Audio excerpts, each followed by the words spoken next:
आपको क्या लग रहा है, अब टीआरई 4 के लिए हरी झंडी मिल गई? देखिए, टीआरई 4 को लेकर सरकार का जो रवैया रहा है वो बहुत निराशाजनक रहा है। उनसे बोला गया 1.5 लाख, कभी 1,60,000 कि 2 चरण में एग्ज़ाम होगा, 3 चरण में एग्ज़ाम होगा, ये सब जुमला बंद हो जाए। ये से योग्य शिक्षक चाहिए। ये तो मतलब ये एक वो वही व्यक्ति बोल सकता है जो नासमझ हो।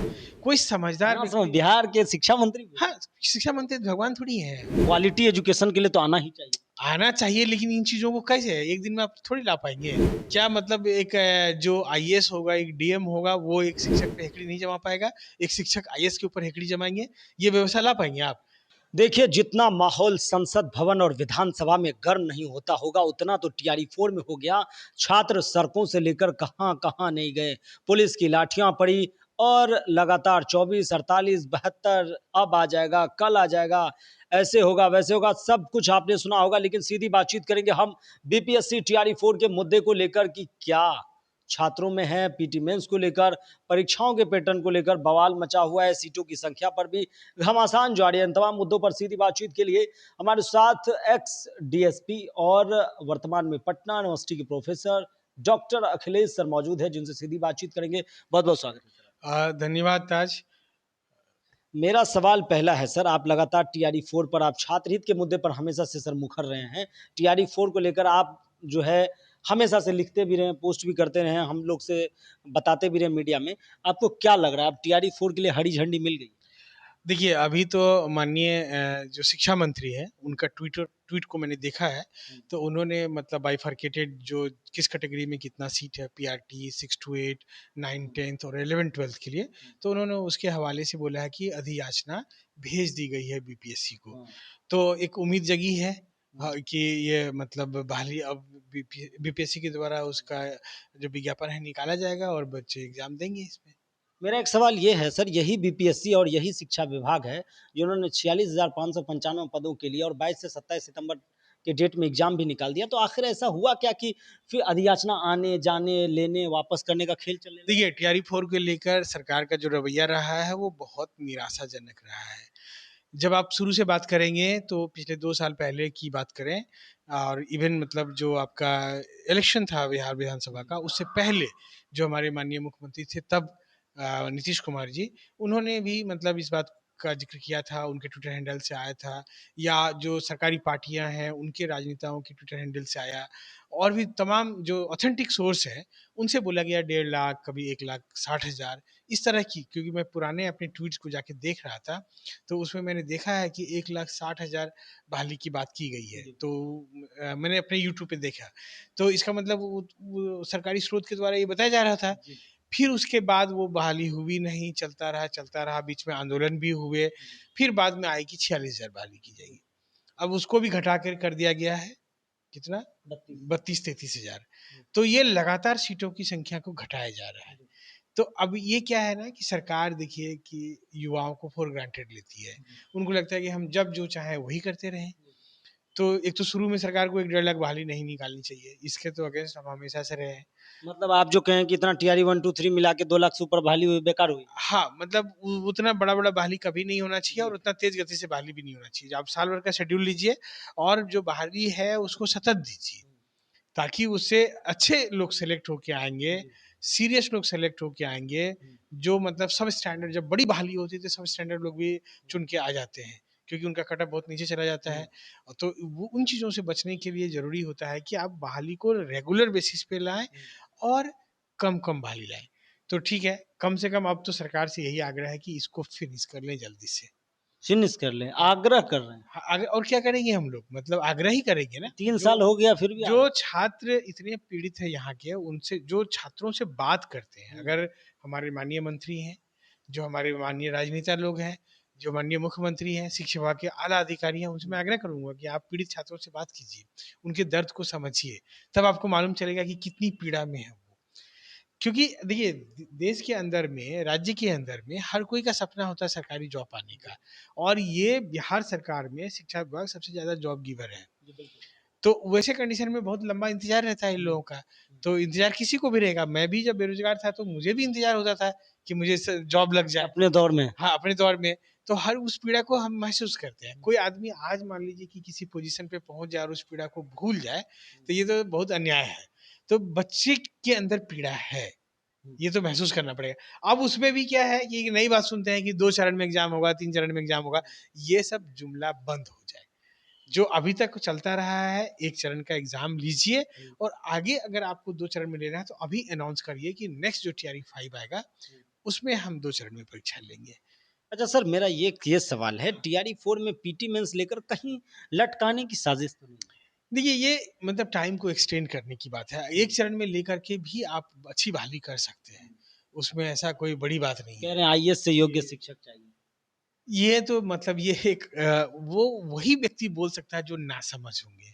कोई समझदार ना समझ, व्यक्ति, बिहार के शिक्षा मंत्री बोल हाँ, शिक्षा मंत्री भगवान थोड़ी हैं। वो उनका बात अभी तक तो कोई समझदार वाला बात तो नज़र आया नहीं है। आप इसमें कह रहे हैं शिक्षा मंत्री का समझदारी वाला बात? एकदम नहीं, क्या समझदारी वाली बात की है वो? वो बोलते हैं, मतलब जो उसी बयान को अगर आप पकड़ लीजिए, बोलते हैं आईएएस से ज़्यादा हम, तो आईएएस से ज़्यादा प्रिविलेज एक शिक्षक को दे पाएँगे आप? उससे ज़्यादा पे स्केल दे पाएँगे? उससे ज़्यादा सोशल रिकॉग्निशन दे पाएँगे? उससे ज़्यादा उनको पावर आप दे पाएँगे? जब ये वो सारा कह रहा है क्वालिटी एजुकेशन के लिए तो आना ही चाहिए। आना चाहिए, लेकिन इन चीज़ों को कैसे एक दिन में आप थोड़ी ला पाएँगे? तो आप उनके लिए क्या एक नया पे बैंड फ्रेम करेंगे? उनके एक नया सोशल रिकॉग्निशन फ्रेम करेंगे? उनके लिए एक नया पावर फ्रेम करेंगे आप? क्या मतलब एक जो आईएएस होगा, एक डीएम होगा, वो एक शिक्षक पे हेकड़ी नहीं जमा पाएगा? एक शिक्षक आईएएस के ऊपर हेकड़ी जमाएँगे? ये व्यवस्था ला पाएँगे आप? एक उनसे शिक्षक आईएएस के ऊपर धौंस दिखाएं। उनसे ऊपर लाने का क्या मतलब है? इन चीज़ों को लाना पड़ेगा ना। अगर ये चीज़ नहीं ला पा रहे हैं, कुछ बोल दे रहे हैं, तो वो एक नासमझी वाली बात कही जाएगी कि नहीं कही जाएगी? इसको कौन समझदार बात कहेंगे? एक आईएएस का जो रुतबा है, तो उस रुतबा को कैसे आप मतलब एक टीचर से कम कर दीजिएगा? उसका क्या एसओपी है आपके पास? उसका क्या आपका पास फ़ॉर्मूला है? उस फ़ॉर्मूला को भी तो डिस्कस कीजिए। जी, बिल्कुल। केवल आप मान लीजिए जुमला बोल दीजिएगा, तो जो आम आदमी है, वो आपके जुमला में फँस जाएगा, लेकिन मेरे से समझदार आदमी तो नहीं फँसेगा। अच्छा, हम आप तो ये फैक्ट कह रहे हैं देखेंगे कि ना। ये जुमलाबाजी है, एक आईएएस से ज़्यादा योग्य और क्या? शिक्षक। मतलब ऐसी बातें किसी भी उच्च पदस्थ लोगों को नहीं करनी चाहिए। जो सीरियस पदों पे आसीन हैं, जो एक संवैधानिक पद पे आसीन हैं, उनसे आग्रह है, उनसे बहुत विनम्र आग्रह है कि ऐसी बातें आप ना करें, जो आप नहीं कर पाएँगे। ये लोक लुभावन बात, ये लोगों को केवल बरगलाने वाली बातें हैं, वैसी बातें ना करें, बेहतर रहेगा। आप एक ज़िम्मेदार पद पे हैं, आप एक मतलब उच्च पद पे हैं, लोग आपको से सुनते हैं, तो आपकी बातों में गंभीरता होनी चाहिए। अच्छा, मेरा सवाल एक ये भी है सर, कहा जा रहा है कि पेपर लीक, धांधली, सेटिंग, फर्जीवाड़ा को रोकने के लिए बिहार की अब हो सके आने वाले समय में संभावित है कि सभी परीक्षाएं 2 चरणों में हो। तो ये क्या आधार हो सकता है 2 चरणों में परीक्षाओं को कराने? देखिए, वो आधार नहीं हो सकता है, लेकिन एक वो मौका ज़रूर होगा कि अगर 2 चरण में लेंगे तो मतलब प्रतिबंध लगाने में आसानी होगी। हुँ, ये तो इससे डिनाई नहीं किया जा सकता है हुँ। कि अगर मान लीजिए 2 चरण में एग्ज़ाम परीक्षा होती है, तो पेपर लीक्स पे एक अंकुश लगाने में थोड़ा आसान होगा। तो आप इस बात को मानते हैं कि 2 चरण वाली परीक्षाओं में पेपर लीक नहीं होते हैं? नहीं, वही तो मैं कह रहा हूँ कि ये कंप्लीट आधार नहीं हो सकता है। हुँ। लेकिन एक मतलब ऐसा नहीं है कि 2 चरण में ले देंगे तो पेपर लीक खत्म हो जाएगा उससे, उससे खत्म नहीं होगा। उसके लिए तो आपको बाकी परीक्षा का जो फुल प्रूफ सिस्टम है वो बनाना पड़ेगा। लेकिन जब 2-3 चरण में परीक्षाएँ होती हैं, तो संभावना कम होते चला जाता है और नियंत्रण बढ़ता चला जाता है। ये तो होता है, इसमें तो इसको डिनाई नहीं कर सकते हैं। सच देखिए, बोलना चाहिए। तो अभी आप इसमें पक्षधर हैं सर पीटी मेंस के? देखिए, मैं तो पक्षधर इस बात का हूँ कि पहले आप बहाली जल्दी से कर दीजिए। तो बहाली अगर जल्दी आप से 2 कर ही देंगे तो चरण में लेना चाहते हैं, हमारे नहीं कहने से तो कुछ होगा नहीं। हाँ, वो जिस चीज़ के लिए आमादा है, वो करेंगे ही करेंगे। सरकार ताकतवर है, हुँ, वो किसी का सुनती नहीं है। हुँ। लेकिन आप मतलब अगर 2 ही चरण में लेना है, तो आप लेके बहाल कर दीजिए, 2 चरण का समर्थन कर दिए सर आप। समझे? नहीं, इससे पहले मैं बोला हूँ कि हाँ, आप इस टीआरई 4 को 1 चरण में कीजिए। हाँ।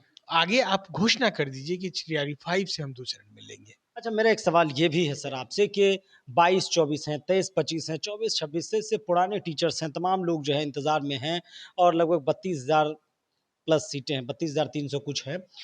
एक सवाल ये भी है कि 8 लाख से ऊपर छात्र हैं, 1 टू 5 है, 6 टू 8 है, 9, 10 है, 11, 12 है, सीट का रेशियो आप देख रहे हैं। इससे तो छात्रों में असंतोष का भाव है। नहीं देखिए, ये तो सारे छात्रों को नौकरी नहीं दी जा सकती है।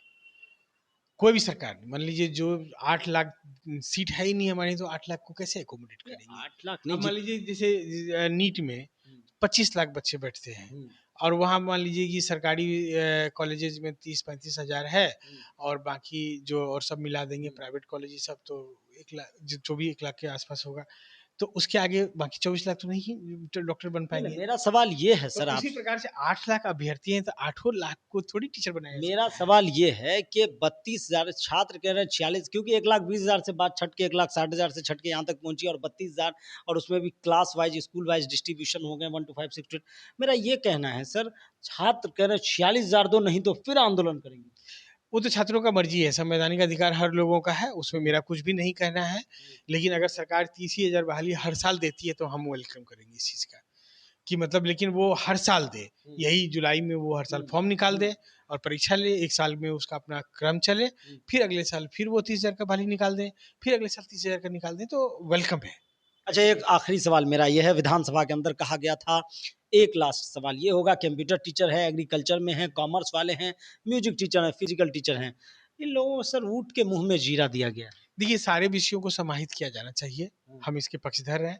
बहुत सारे ऐसे सब्जेक्ट्स हैं जिनका इंक्लूज़न है। इतना का तो दिया ही नहीं। हाँ, बहुत सारे सब्जेक्ट्स का इंक्लूज़न नहीं हो पाया है, तो आप कुछ न कुछ सीट सारे विषयों का दीजिए, तभी आपका जो छात्र कोर विषयों में पढ़ाई करेंगे, अगर उनमें उनका रोज़गार का अवसर नहीं निकलेगा, तो वो उस सब्जेक्ट सब्जेक्ट में पढ़ना बंद कर देंगे।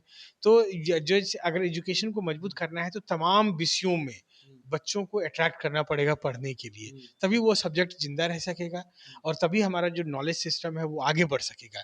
नॉलेज सिस्टम को बरकरार रखने के लिए वहाँ पे छात्रों और शिक्षकों का होना बहुत ज़रूरी तो है। सीट बढ़ाया जाए ना। और इसीलिए मतलब जब सारे विषयों में रोज़गार का अवसर उत्पन्न होगा, तभी सारे विषय में वो लोग बढ़ेंगे। अगर मान लीजिए कोई विषय में रोज़गार का सृजन ही नहीं हो पाएगा, तो उस विषय में ना तो शिक्षक बचेंगे, ना उस विषय में कोई स्टूडेंट आना चाहेगा। ये तो गड़बड़ हो जाएगा। तो सरकार का ये एक नैतिक दायित्व है कि वो सारे विषयों को लेकर चले।